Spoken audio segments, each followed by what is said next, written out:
When you write small program or work on a big projects, errors are bound to happen. Every programmer get errors, but a good programmers know how to handle those errors. Hello everyone, welcome to Python session. And in this session, we will study exception handling. When you write any program, at broad level, you get three types of error. The first is syntax error.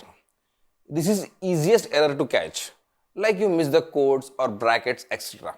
The Python interpreter will tell you about the error when you try to execute it. The second error is logical error. It's like instead of addition, you wrote subtraction.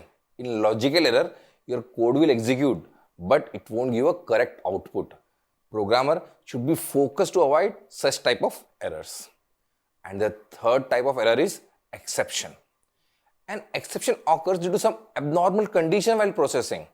During execution, the computer cannot handle the situation and the program halts, displaying a long message. Programmer should take care of such errors and we call it exception handling. Suppose you write a straightforward program to accept the number and display it. Accept the number and convert that into an int, and in the next line display the number like this. Run the code and enter the number 100. Well, we got the expected output. Now rerun the code and enter the input as 4.5. Here we got the error and the program halted. For a regular user, this is not easy to understand.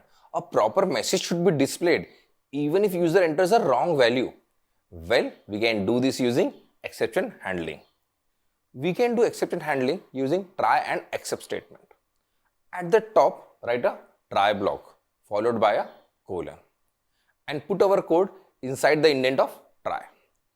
After our logic, write a except followed by a colon. In the indent of except, display a message that you have to enter a correct integer value. Run the code. Please enter the value 100. Well, we got the right output. Rerun the code and enter the value 4.5. See, you got a proper error message. When we use the except keyword, it is general exception handling. Whatever the error, the user will get the same message. But error could be for different reason. So programmer should handle multiple exception for the same code. Let's understand this with an example. Write a program to divide two numbers. Accept input into variables a and b and convert them into an int. Then divide them and store the result in the variable c. Finally, print the result using a print statement. Run the code and enter the input as 15 and 3. Well, we got the perfect output. Rerun the code and enter the input as 3.4. We got the error. Now, we will include this code in the try and except block like this. And in except, write a message. You have entered the wrong input. Look at the code. Here, there are two possibilities of error.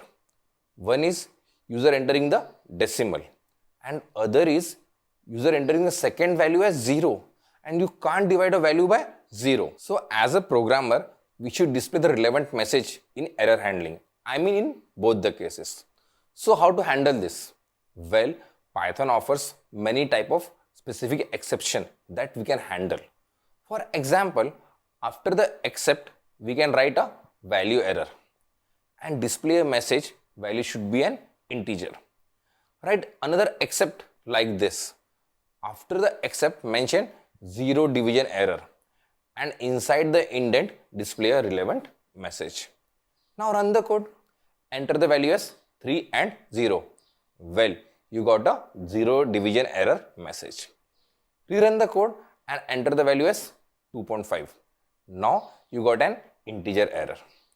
So this is how we can handle exception. Here, value error and zero division error are the exception provided by Python. And the list of exception is pretty extensive. You will learn many exception handling as you work on professional projects. We need to study few more properties of exception handling, but that in the next session.